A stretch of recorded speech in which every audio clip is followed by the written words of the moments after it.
monde. Oh, ça va durer 2 semaines. Ah, ça durera pas. Boy, ça sera pas là. Ouais.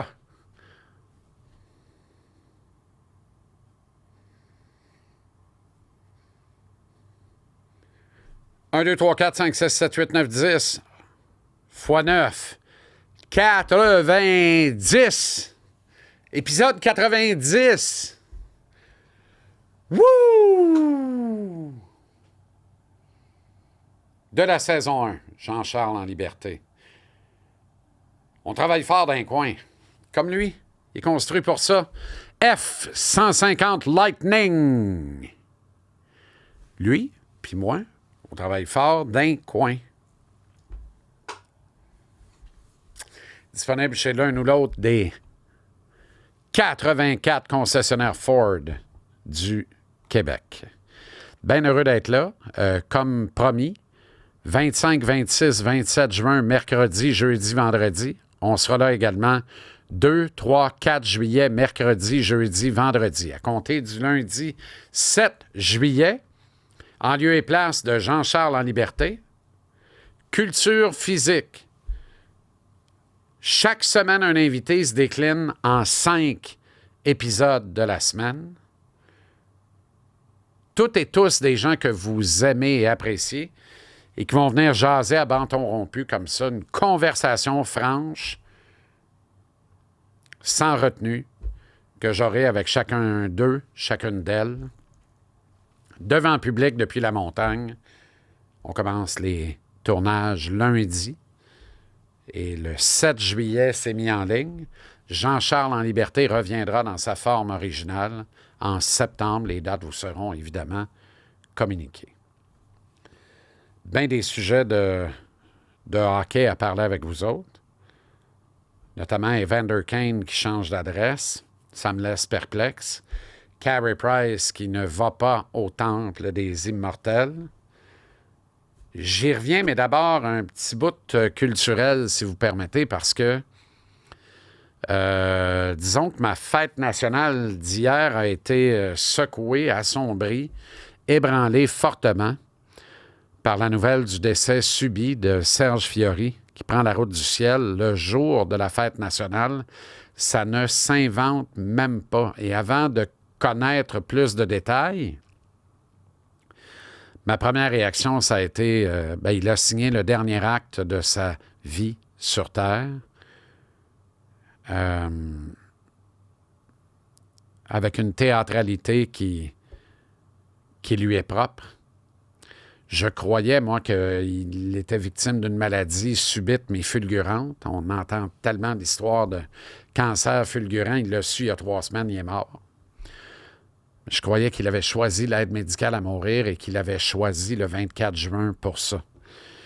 Semble-t-il que le cœur a lâché. C'est pas que le cœur n'y était pas. C'est pas que le cœur n'y demeure pas. C'est que le cœur décide d'aller s'occuper de plus grand que lui-même, de plus grand que soi.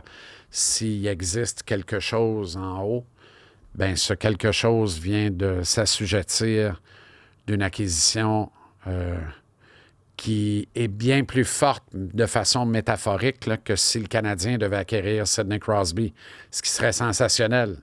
Puis le ciel qui annonce l'acquisition de Serge Fiori, il n'y a rien qui bat ça cet été.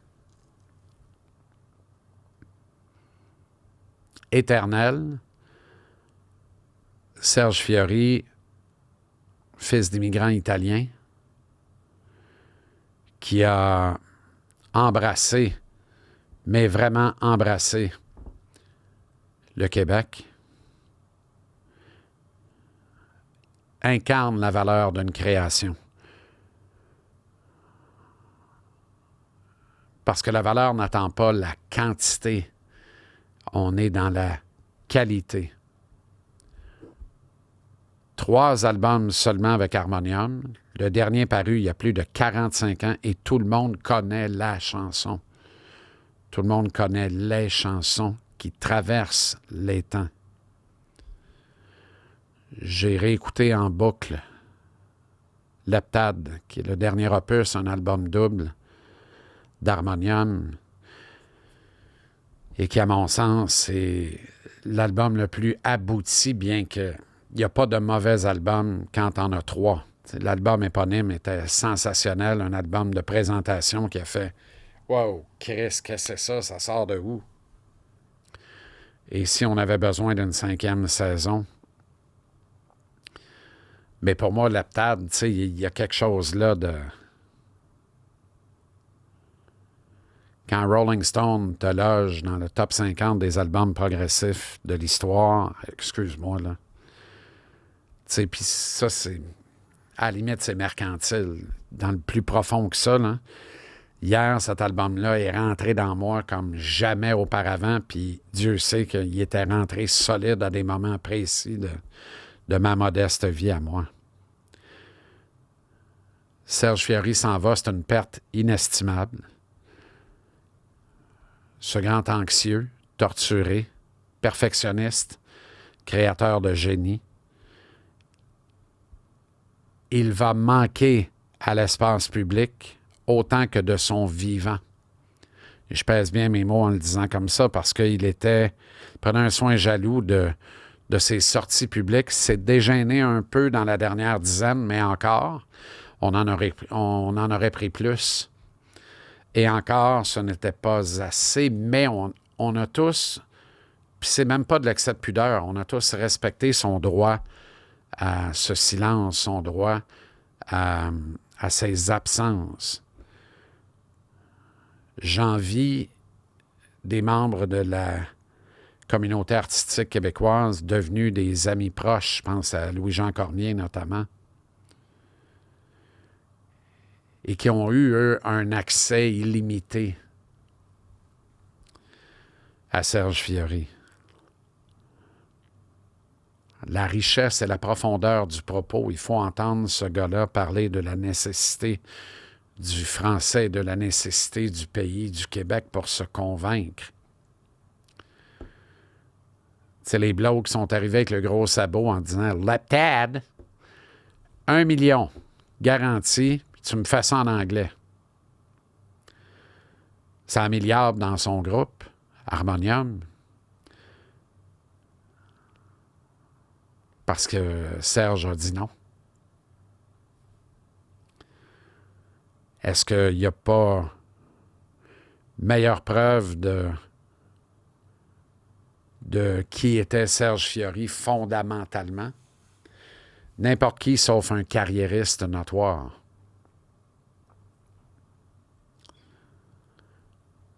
C'est pas sur une fausse note, mais sur une autre note qui n'est pas des notes parfaites d'harmonium. J'aurais vraiment apprécié un hommage plus senti hier soir lors du grand spectacle de la Fête nationale au Parc Maisonneuve à Montréal. Je sais que le délai était très court pour se virer de bord, mais en même temps, ils ont eu quand même 6-7 heures pour le faire comme il faut. Et d'une certaine façon, ils l'ont fait parce que il y a eu cette fresque sur l'écran de projection arrière. Il y a eu où est allé tout ce monde qui avait quelque chose à raconter, parti au mauvais moment par Guylaine Tremblay, mais on lui pardonne. Rejoint sur scène par l'ensemble de la communauté qui y était, du spectacle d'hier, et tout le monde l'entonnait en chœur. Avec tout ce talent et ce génie créatif qui étaient réunis hier soir, il me semble qu'on aurait pu et qu'on aurait dû y mettre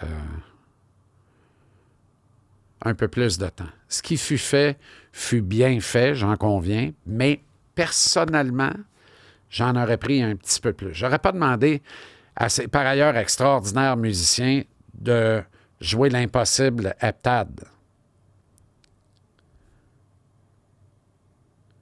Mais à la limite, tu sais, gratte-moi pour un instant. Entonné en chœur par une couple des artistes qu'il y a là. Précédant un musicien parmi tant d'autres. Je pense que tout ça eût été davantage à la hauteur du moment. Ma modeste, mon humble opinion. Par contre, de cette même grande soirée a rejailli un désormais géant, Antoine Bertrand. Lui, encore une fois, a assuré. On savait qu'Antoine était un géant, c'est un acteur redoutable, mais c'est un humain formidable. C'est un gaillard au cœur tendre. Il incarne le gaillard au cœur tendre. On sait maintenant, hors de tout doute raisonnable, que c'est un patriote, un grand patriote.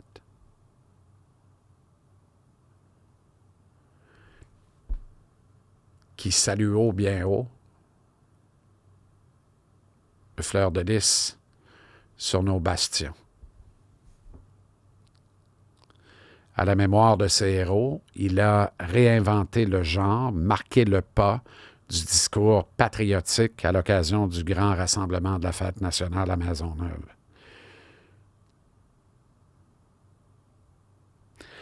Honnêtement, je ne veux pas être celui ou celle qui va devoir lui succéder dans ce discours patriotique dans un an dans le même parc. Là. Pour vrai, réinvitez-le et demandez-lui de faire une nouvelle version, à la limite. Ou de faire autre chose. Ça se peut bien qu'il ne veuille pas faire 2 fois la même affaire. Comment pourrait-il faire mieux? C'était grandiose.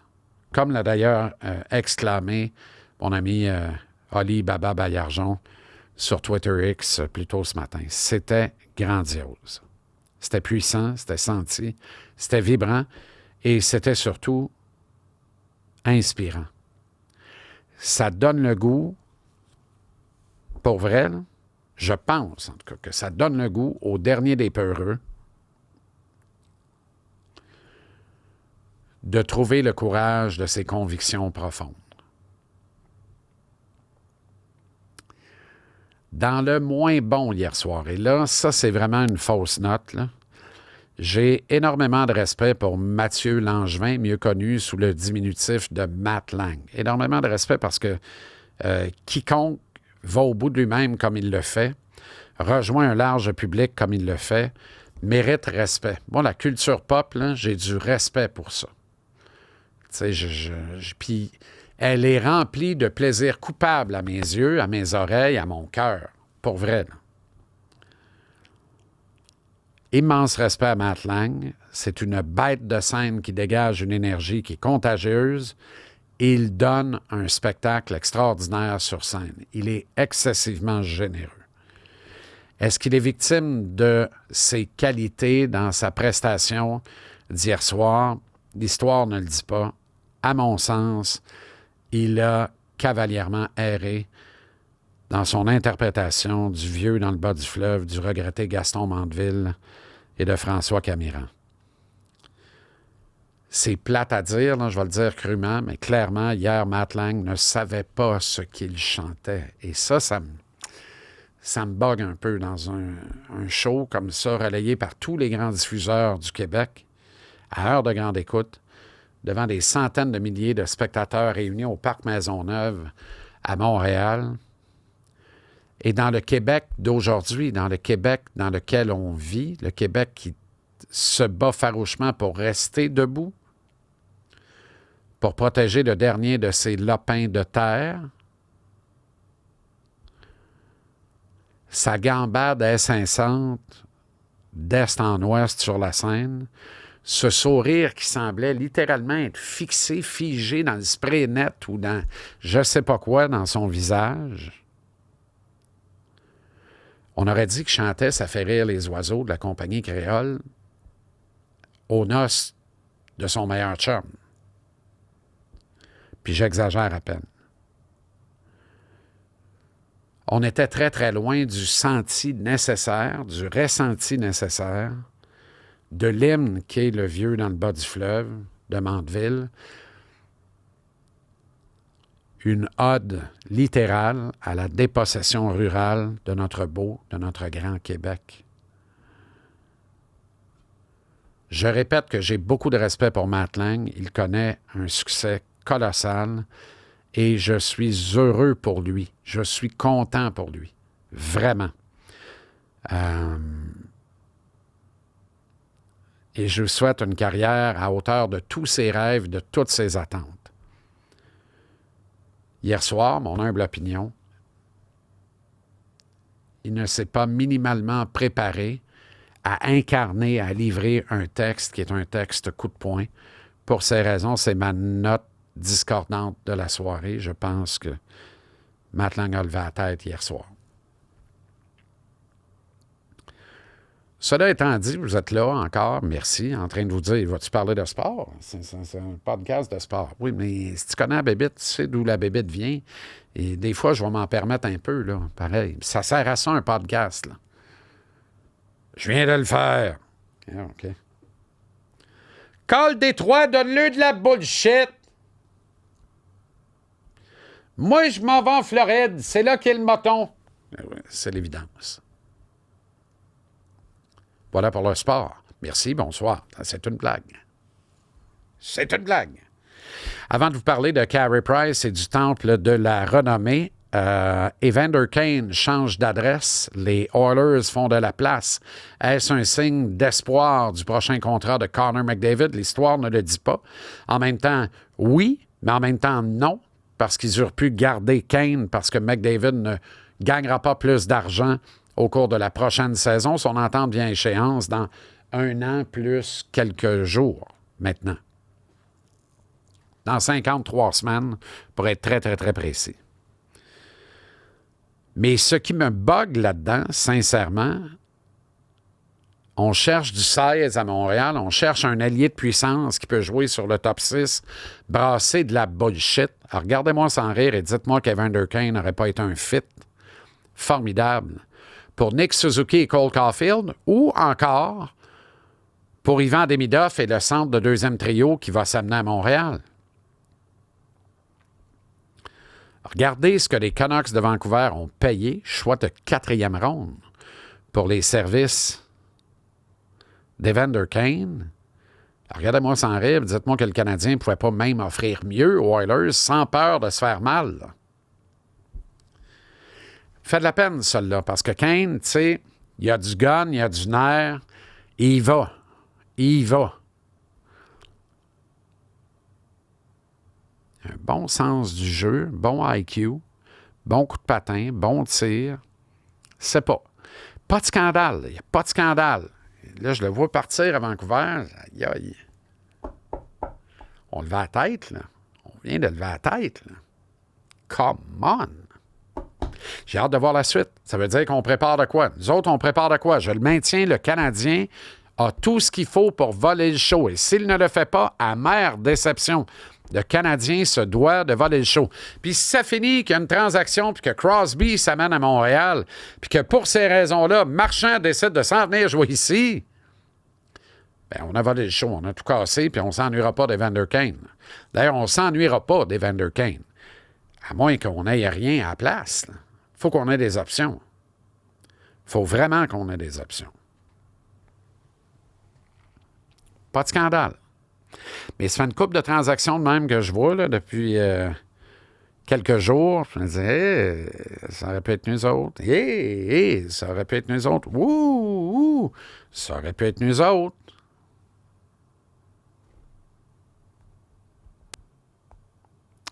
Carey Price n'entre pas dans la sélection 2025 au Temple de la Renommée à sa première année d'éligibilité. Scandale! Alerte au scandale! Coucou gadget au scandale! Eh ben non! Résolument non. Vous avez devant vous le plus grand défenseur de Carey Price de l'histoire de la presse sportive francophone montréalaise. Pour vrai, là. Pour vrai, là. J'étais seul à ramer à contre-courant quand je disais qu'il faut garder Price à Montréal en 2008. En fait, il y avait moi puis Bob Gainey. Même Carbeau n'était pas d'accord. Carbeau était le coach. Bob mit son poing sur la table, on garde Price. J'étais d'accord. Je n'ai jamais regretté. Autant que j'ai appuyé Jacques Martin qui a donné le filet à Yaroslav Halak dans les séries au printemps 2010. OK. Puis ensuite, on a réglé le dossier. Puis Price a pris le filet. C'est dire la valeur que les décideurs du Temple de la Renommée attribuent à une bague de la Coupe Stanley. C'est à peu près la seule affaire qui manque au palmarès prestigieux. En fait, pas à peu près, c'est la seule affaire qui manque au palmarès prestigieux de Carey Price. Par ailleurs, le gardien de but le plus victorieux de la riche histoire du club de hockey canadien. C'est pas rien, là. C'est pas de la tarte, là.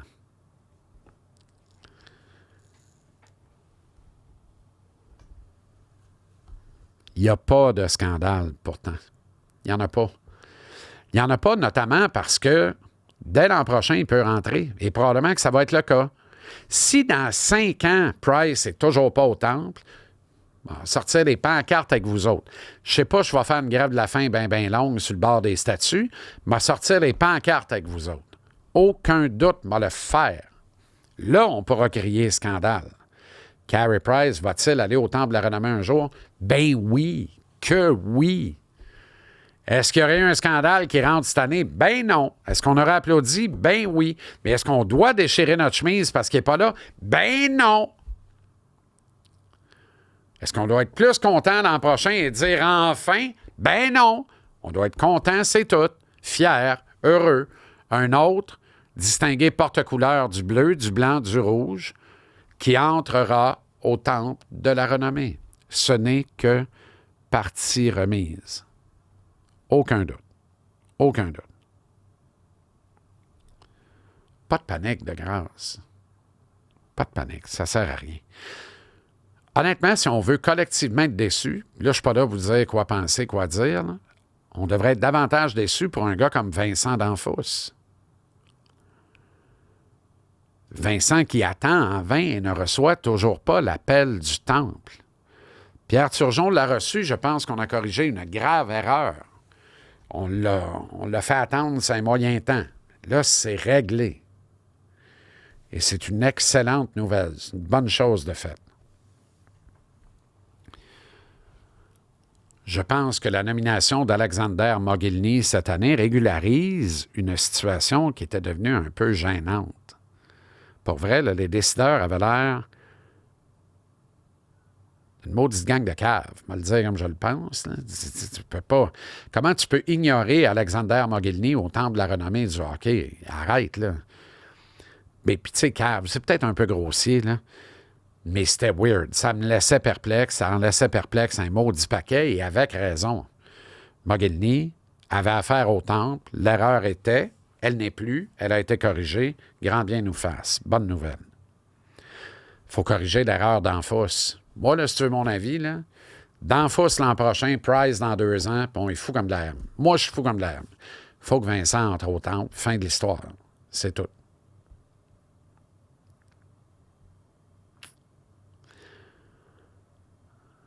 Dans le cas de Price, c'est certain que si on compare à l'adhésion de Daniel Sauvageau, il y a matière, encore une fois, à soulever des réserves puis à être perplexe. Mais évidemment, toute comparaison entre le hockey masculin et le hockey féminin sera jugée avec raison plus qu'à tort être très boiteuse. Alors moi, je ne vais pas franchir ce pas. Par contre, si je reste dans l'univers, la sphère uniquement du hockey féminin, est-ce que Daniel Sauvageau, à qui je reconnais d'immenses qualités, qui est toujours de commerce très agréable à chaque fois que je la rencontre, est-ce que Daniel Sauvageau méritait cet ultime honneur-là, là, en 2025? Sincèrement et malgré tout le respect que je porte à cette grande dame du hockey féminin, je ne pense pas. Je ne pense pas. Et encore là, c'est tellement laissé au jugement de Pierre, Jean, Jacques, de Pierrette, Jeanne et Jacqueline.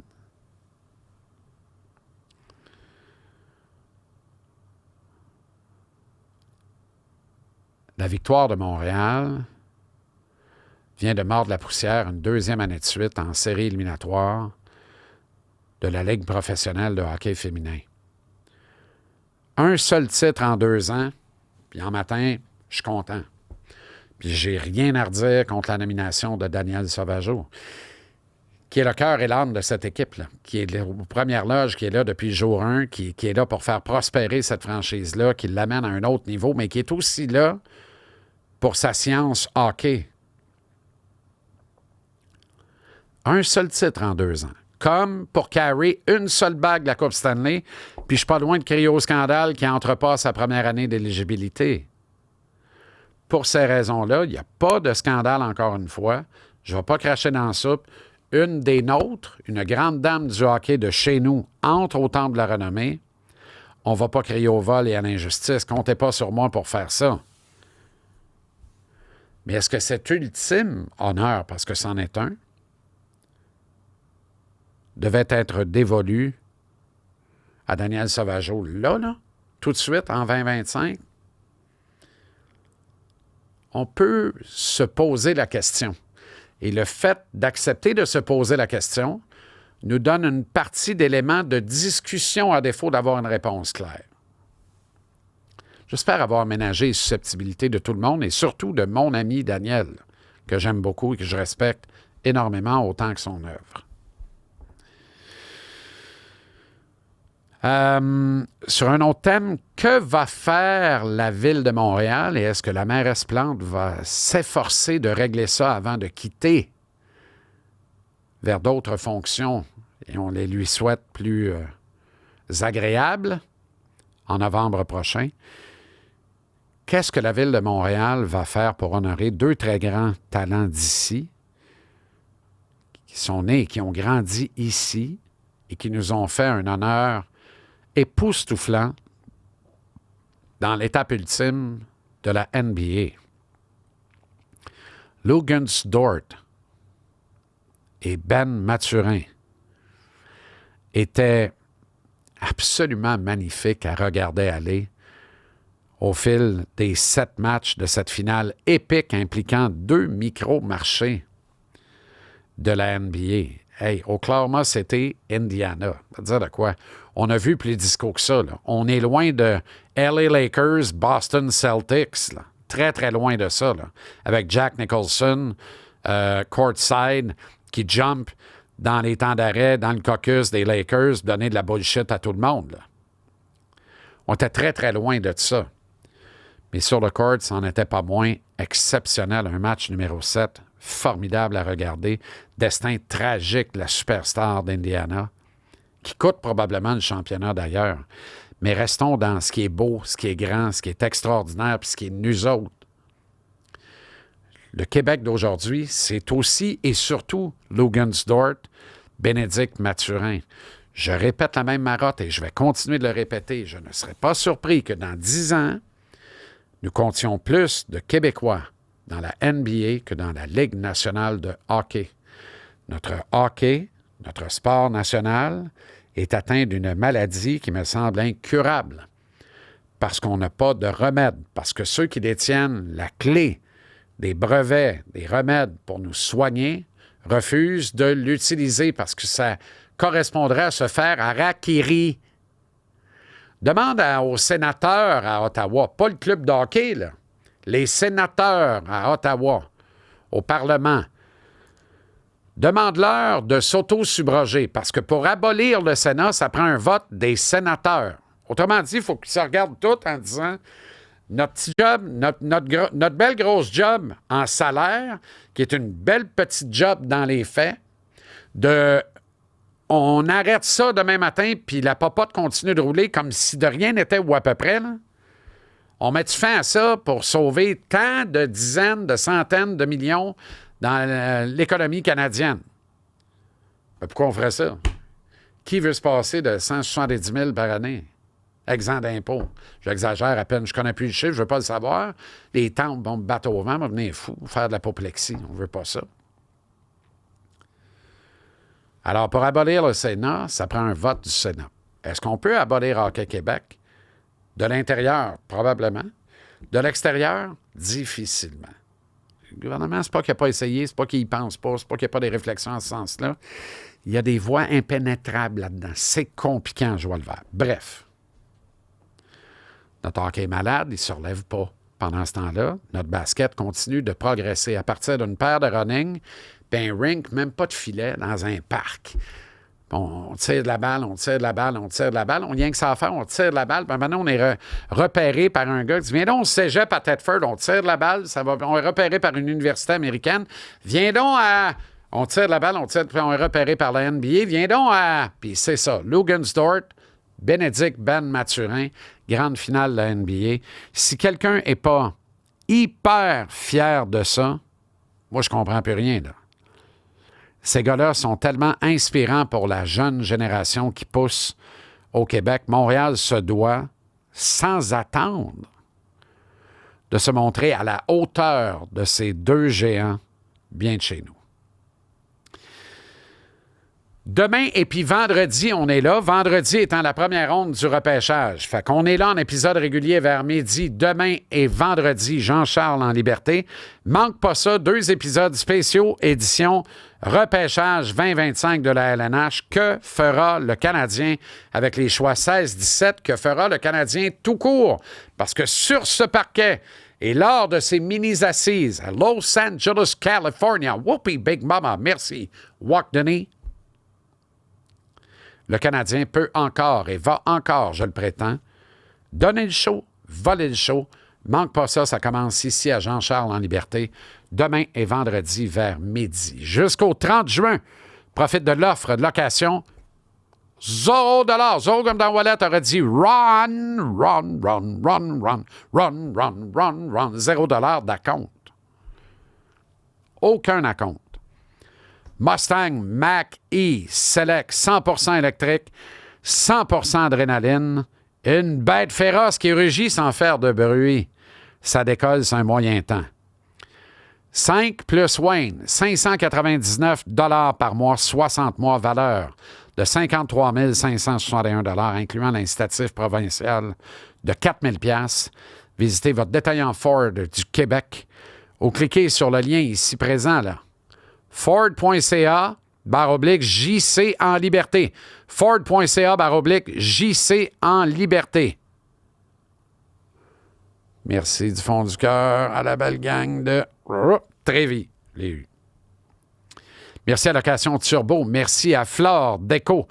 Merci à Vio Ford de Saint-Rémy. Merci à coupable.ca. Continuez de liker et de partager. Suivez-nous. Facebook, Instagram, Twitter X et TikTok. Abonnez-vous à nos chaînes YouTube et Spotify. L'épisode délivré tous les jours en semaine, toute une année durant, gratuitement. Prends l'alarme. Comme ça, chaque fois qu'il y a du nouveau, tu le reçois. Bing, boum, t'écoutes quand tu veux après ça. T'es toujours le bienvenu. La communauté s'agrandit. On est reparti, les grenouilles, mais à un niveau qui a comme pas de sens selon nos modestes attentes de démarrage. Merci infiniment. Merci à toi. Merci à toi. Merci à toi. Merci à toi. Merci à toi. Merci à toi là-bas dans le coin. Le peintre, merci. Merci. Le chanteur de noces millionnaire. Merci Baba Baillargeon. Merci Wild Thing, l'évêque. Merci Kev, l'électricien. Tabaslac et quel électricien. Aïe aïe. Merci à toi, Mathieu, aux îles de la Madeleine. Merci pour les beaux portraits. Merci pour les belles photos. Merci à toi, Seb Desrochers. Quand est-ce que tu viens manger du portugais? Faites-moi signe. Je suis là. Pour toi, je suis là. Ça va faire plaisir de vous accueillir. Merci à toi, le Jerv à Acton. C'est quand les castors? Tiens-moi au courant. Merci à toi. Merci à toi. Merci à toi. Merci à toi. Merci à toi, Philippe. Merci à toi. À demain. C'est l'heure du lunch qui a du punch. Salut.